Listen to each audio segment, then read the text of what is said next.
Doctor Baba Saheb Ambedkar open university.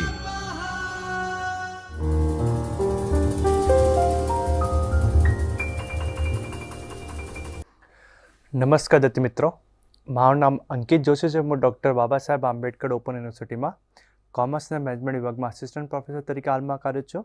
તો પ્રિય વિદ્યાર્થી મિત્રો, આજે આપણે જે આપણું SY બીકોમ છે, દ્વિતીય વર્ષ બીકોમ, એ દ્વિતીય વર્ષ બીકોમમાં આપણે એક વિષય આવે છે ઇન્કમ ટેક્સ એન્ડ GST, આવકવેરો અને GST।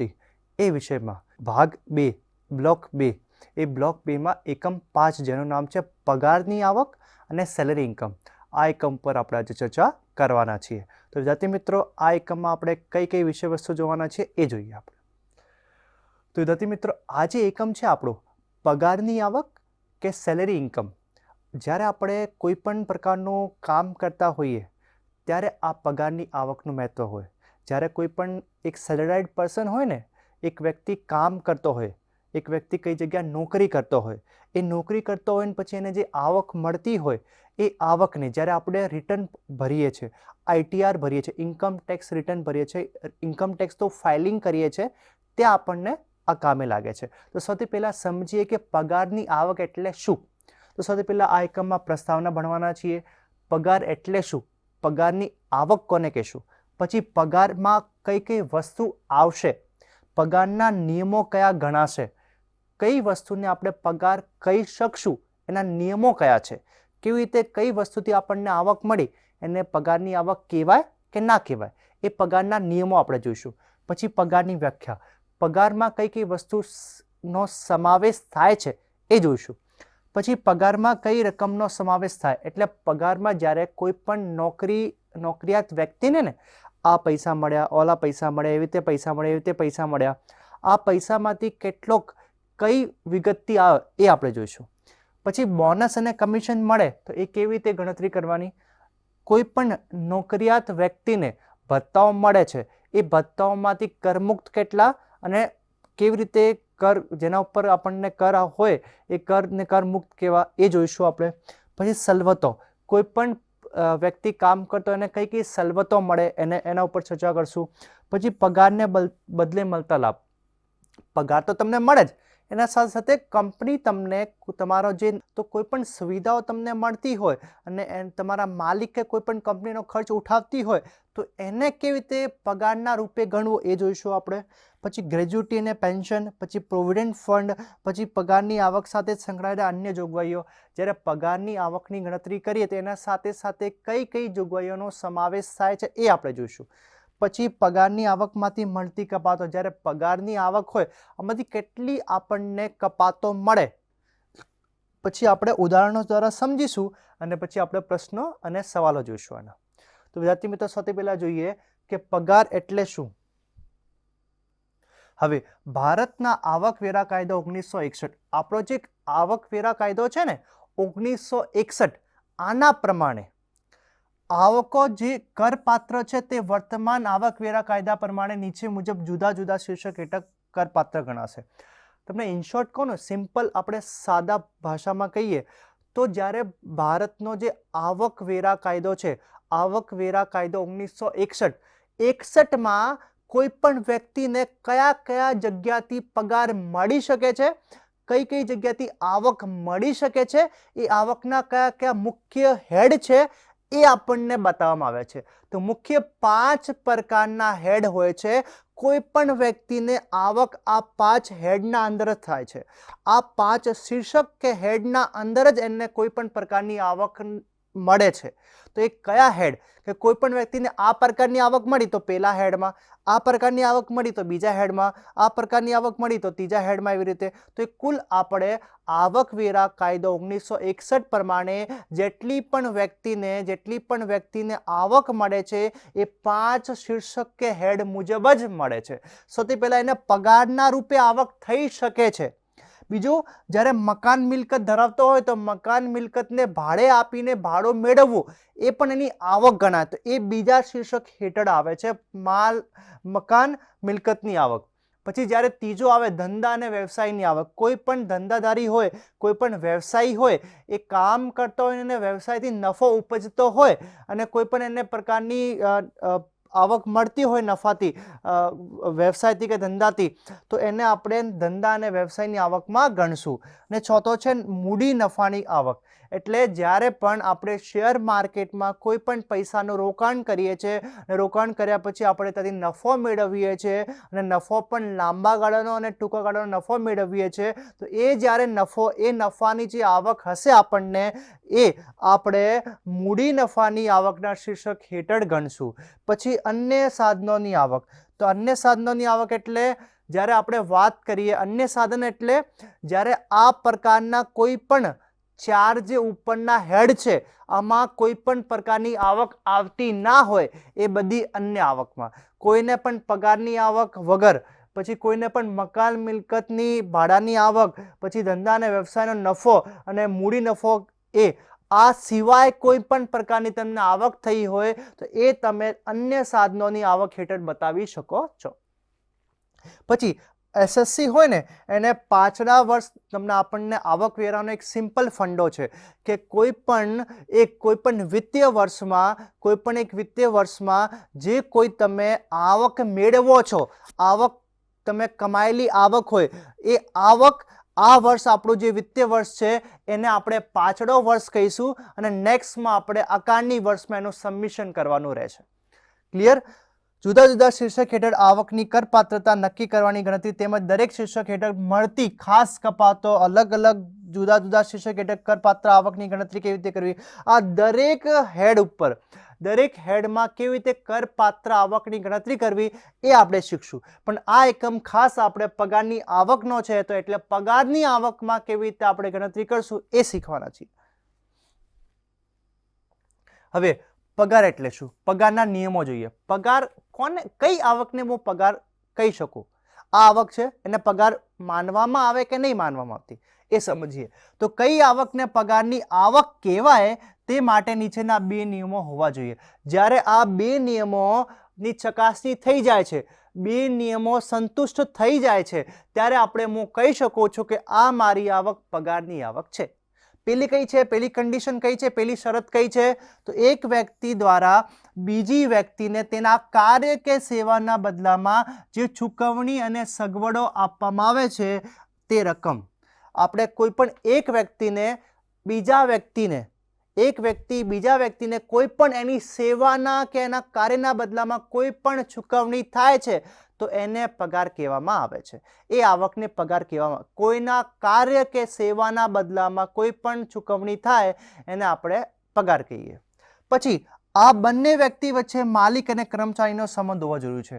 જ્યારે તમને કાર્ય અને સેવાના બદલામાં પૈસા મળતા હોય, તો જ્યાંથી પૈસા મળતા હોય તમે પૈસા લેતા હોય, આ બંને વચ્ચે માલિક અને કર્મચારીનો સંબંધ હોવો જરૂરી છે. ફર્સ્ટ એટલે તમે માલિક અને કર્મચારી વચ્ચે, જ્યારે કર્મચારી માલિકને કોઈ પણ પ્રકારનું કામ કરી આપે છે, સેવા કરી આપે છે, એના બદલામાં જે કોઈ રકમ મળતી હોય, જે કોઈ આવક મળતી હોય, એને આપણે પગારની આવક ગણશું અને પગારની આવક હેઠળ પગારની આવકમાં સંમિલિત કરશું. પછી અપવાદ. કઈ વસ્તુને આપણને પગારની આવકમાં ધ્યાનમાં લેતા નથી? આપણને એવું લાગે કે તમારા કર્મચારીને માલિક દ્વારા આપવામાં આવે તો પણ આ પ્રકારની આવક આપણે પગારની આવકમાં ધ્યાનમાં લેતા નહીં. પેલી છે એજન્ટને મળેલ કમિશન. કોઈ પણ એજન્ટ હોય, એ એજન્ટને કોઈ પણ પ્રકારનું કમિશન મળે તો એ કમિશન ગણાશે, પગાર નહીં. એની પગાર ના ગણાય. પછી લોકસભા, રાજ્યસભા કે વિધાનસભાના સભ્યોને મળતો પગાર.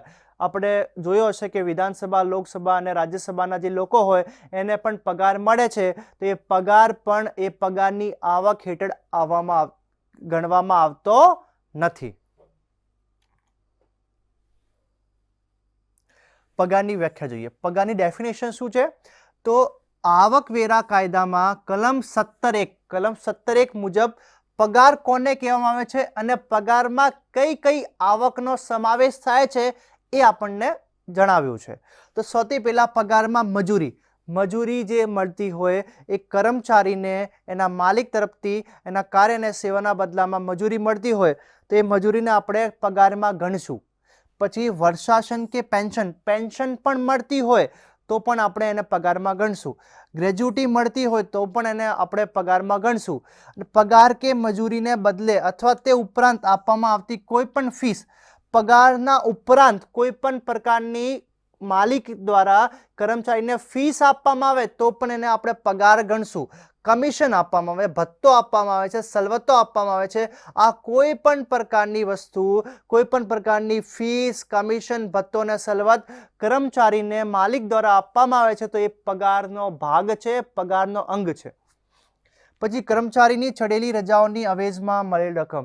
હવે જ્યારે કર્મચારીને આપણે દર મહિને કે દર વર્ષે કે એટલા આપણે એને લીવ આપીએ છીએ કે વર્ષમાં તારે 12 લીવ છે કે 2 વર્ષમાં 24 લીવ છે, એવી રીતે એ વ્યક્તિ કર્મચારી લીવ ના વાપરતો હોય તો આને જે કર્મચારીની રજાઓ છે એ જે છડેલી રજાઓ છે, જે બાકી રહેલી રજાઓ છે, ભોગવવાની બાકી રહેલી રજાઓ છે કર્મચારી દ્વારા, તો એના બદલામાં એ પૈસા લઈ શકે છે. એ એટલા દિવસ એક્સ્ટ્રા કામ કરે છે કેમ કે એની રજાઓ પડી હતી, એ રજાઓ એ લેતો નથી અને રજાના દિવસે પણ કામ કરીને એક્સ્ટ્રા રજા કરી છે એને. તો એ રીતે આપણે એના અવેજમાં, છડેલી રજાઓના અવેજમાં પણ કોઈ પણ કર્મચારીને માલિક દ્વારા પૈસા આપવામાં આવે તો એ પણ પગારનો ભાગ કહેવામાં આવે છે. અગાઉથી મળેલ પગાર. હવે મને આજે આપણે મહિનો ચાલતો હોય એ મહિના પછીનો જે મહિનો, જેમ કે હમણાં માની લઈએ કે આપણે ફરવરી ચાલતો હોય કે જાન્યુઆરી ચાલતો હોય અને માર્ચના આપણને પૈસા જોઈતા હોય, માર્ચ પછી એપ્રિલના પૈસા જોઈતા હોય તો આપણને અગાઉથી પગાર મળે. તો અગાઉથી જે પગાર મળે એટલે 2 મહિના પહેલાનો પગાર આપણને આજ વર્તમાનમાં આપી દે તો પણ આજે આપણને જે પગાર મળી એ આ મહિનામાં, આ વર્ષમાં આપણે એને ધ્યાનમાં લેશું. એટલે અગાઉથી મળેલ પગાર. માન્ય પ્રોવિડન્ટ ફંડમાં માલિકનો પગારના 12%થી વધુ ફાળો હોય. આપણે કોઈ પણ પ્રોવિડન્ટ ફંડમાં કર્મચારીનું પોતાનું ખાતું હોય, આમાં 2 વસ્તુ હોય. જ્યારે કોઈ પણ પ્રોવિડન્ટ ફંડમાં એક તો કર્મચારીનો ફાળો હોય, એક માલિકનો ફાળો હોય. જ્યારે માલિક એનો ફાળો આપતો હોય તો એની પગારના 12%થી વધુ આપતો હોય ને, 12%થી વધુ આપતો હોય તો એને આપણે પ્રોવિડન્ટ ફંડમાં આપણે ગણવાનો. અને માન્ય પ્રોવિડન્ટ ફંડમાં વાર્ષિક 9.5થી વધુ વ્યાજ મળતો હોય તો એને આપણે આવકમાં ગણવાનો રહેશે. પછી કેન્દ્ર સરકાર દ્વારા તેના કર્મચારીઓના નામે પેન્શન યોજના હેઠળ જમા થયેલો ફાળો. હવે કોઈ પણ કેન્દ્ર સરકારનો કર્મચારી હોય એ કેન્દ્ર સરકાર દ્વારા કર્મચારીઓના નામે પેન્શન યોજનામાં જે કંઈ પૈસા મૂકેલા હોય એ કેન્દ્ર સરકાર દ્વારા, તો એ પૈસા પણ આપણે પગારની આવકમાં ગણવા. સામાન્ય પ્રોવિડન્ટ ફંડમાંથી માન્ય પ્રોવિડન્ટ ફંડમાં ફેરબદલી કરાયેલ રકમનો કરપાત્ર ગણાતો ભાગ. હવે જ્યારે આપણે સામાન્ય પ્રોવિડન્ટ ફંડમાં કોઈ રોકાણ કરેલો હોય એનાથી એ માન્ય પ્રોવિડન્ટ ફંડમાં રોકાણ જાય છે, એનો શું કરે છે, એ ટ્રાન્સફર કરે છે તો પણ એનો પણ આપણે ગણાતો ભાગ, કરપાત્ર ભાગ આપણે પગારનામાં લઈશું, ધ્યાનમાં લઈશું. હવે પગારમાં કઈ રકમનો સમાવેશ થાય છે? તો પગારમાં કઈ રકમ આવે છે જ્યારે આપણે પગારની ગણતરી કરીએ તો જે કે પગારમાં બેસિક, પછી આપણે કમિશન, બોનસ, ડીએ ઘણી બધી વસ્તુ એડ કરીએ ને, એવી જ રીતે પગારમાં કઈ આવકનો સમાવેશ થાય છે. તો કોઈ પણ વ્યક્તિની પગારની આવકમાં નીચે આવકનો સમાવેશ થાય છે. આપણે કહીએ કે એની પગાર કેટલી છે, 2 લાખ રૂપિયા છે, એ 2 લાખ રૂપિયા CTC છે એટલે એને કુલ એટલા મળે છે. પછી આમાં કુલમાં કઈ વસ્તુ આવે છે પગારમાં? આ 2 લાખમાં 1 લાખ એનો બેસિક હશે કે 10,000નો બેસિક હશે કે 20,000નો બેસિક હશે, પછી એટલું કમિશન, એટલું એટલું ડીએ, એટલું એવી રીતે. તો આ ટોટલ જે 2 લાખ કીધા ને, આમાં કઈ વસ્તુ આવે છે એ જોઈએ. કયા હેડના અંદર આપણને પૈસા મળે છે? સૌથી પહેલા હોય મૂળ પગાર, બેસિક પે. એટલે કોઈ પણ પગારમાં સૌથી પહેલા શું હોય? Basic pay. બેસિક પે એટલે મૂળ પગાર. પછી બોનસ અને કમિશન હોય, પછી ભત્તાઓ હોય, પછી સવલતો હોય, પછી વર્ષાસન કે પેન્શન હોય, પછી ગ્રેજ્યુટી હોય અને આમાં ડીએ પણ હોય, ડેરન્સ અલાવન્સ, ડીએ, મોંઘવારી ભથ્થો, ડીએ. પછી પગારની અવેજમાં ડીએ એટલે મોંઘવારી ભથ્થો, ડીએ, મોંઘવારી ભથ્થો એ ભથ્થામાં આવી જાય છે તો પણ આપણે અલગથી કીધું છે. મોંઘવારી ભથ્થો તમને ઘણી વખત જોવા મળે છે એટલે. પછી ગ્રેજ્યુટી, પગારની અવેજમાં મળતો લાભ. માન્ય પ્રોવિડન્ટ ફંડમાંથી માલિકનો પગાર 12થી વધુ નો ફાળો હોય તો, માન્ય પ્રોવિડન્ટ ફંડમાં 9.5%થી વધારે જમા થયેલા વ્યાજ હોય તો, પછી રજાઓને બદલે મળતો પગાર, પછી મૂળ પગાર તરીકે કર્મચારીને મળતી રકમ અને સંપૂર્ણ કરપાત્ર છે. આ બધી વસ્તુઓ શું ગણાય? કરપાત્ર ગણાય છે. હવે આપણે પગારમાં વસ્તુ આપણે જોયા કે પગારમાં કઈ કઈ વસ્તુ આવે છે. તો પગારમાં આપણે મૂળ પગાર જોયા, ગ્રેજ્યુટી જોઈ, પછી ભત્તાઓ જોયા, સવલતો જોયા, આ બધી જ વસ્તુઓ જોઈ. હવે આપણે એક એક કરીને એને સમજીશું આપણે કે મૂળ પગાર એટલે બેસિક પે. કોઈ પણ વ્યક્તિ હોય, કોઈ પણ કર્મચારી હોય ને, એ કોઈ પણ જગ્યા કામે જાય ને તો એને બેસિક પે કેટલો મળે એટલે મૂળ પગાર એનો કેટલો છે એ મૂળ પગાર કહેવામાં આવે. એના ઉપરાંત બીજી કઈ વસ્તુ આવે તો મેં કીધી બોનસ અને કમિશન. તો બોનસ અને કમિશનના અંદર શું આવે છે એ આપણે જોઈએ. તો બોનસ અને કમિશનમાં બોનસમાં 1965ના બોનસ ચૂકવણી ધારા હેઠળ, એટલે બોનસ 1965 એક્ટ જે છે ને, બોનસ કાનૂન 1965 એ જે કાનૂન છે આના હેઠળ માલિક દ્વારા કર્મચારીને આપવામાં આવતું બોનસ પગારનો એક ભાગ છે. માલિક દ્વારા જ્યારે કર્મચારીને બોનસ આપવામાં આવે છે ને, એ બોનસ પગારનો જ ભાગ છે. કર્મચારીને પાછલા વર્ષ દરમિયાન બોનસ તરીકે મળતી રકમ સંપૂર્ણ કરપાત્ર છે.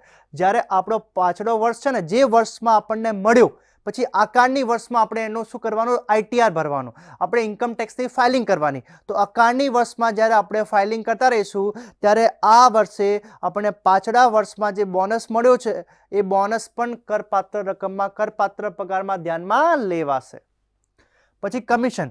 તો માલિક અને કર્મચારી વચ્ચે થયેલ કરારની શરત મુજબ જો કમિશન પગારનો ભાગ ગણવામાં આવતો હોય તો તે કમિશનની રકમ પગારના શીર્ષક હેઠળ જ સંપૂર્ણ કરપાત્ર ગણાશે. કમિશનના દર કે રકમ પહેલેથી નક્કી કરેલ હોય અથવા માલિકની ઈચ્છા અનુસાર ચૂકવાતો હોય તો તે પણ આ બંને સંજોગોમાં કમિશનની રકમ પગારની આવકમાં સંપૂર્ણ કરપાત્ર ગણાશે. આપણે કમિશન મળતું હોય ને એ પણ સંપૂર્ણ કરપાત્ર ગણાશે. ઓવરટાઈમમાં ચૂકવણી. માલિક દ્વારા કર્મચારીને વધારાની સેવામાં આપવા બદલ કે ઓફિસ સમય ઉપરાંત વધારે સમય આપવા બદલ કોઈ મહેનતાણું આપવામાં આવે તો એ પણ ઓવરટાઈમની રકમ પગારની. ઓવરટાઈમ પણ તમારી પગારની આવકમાં ગણવામાં આવે છે. ધન્યવાદ વિદ્યાર્થી મિત્રો. આજે આપણે પગારની આવક જે વિષય હતો એના ઉપર ખૂબ જ સારી ચર્ચા કરી અને મને ખાતરી છે કે આપણે જે પગાર વિશે જે સમજણ મેળવી છે એ તમે તમારા ભવિષ્યમાં જ્યારે ભણવા બેસો ત્યારે પણ એનો ઉપયોગમાં લેશો. આ આશા સાથે હું વિરમું છું. આપણે નવા વિષય વસ્તુ સાથે ફરીથી નવા લેક્ચરમાં ફરીથી મળશું. ત્યાં સુધી ધન્યવાદ. स्वाध्यायः परमः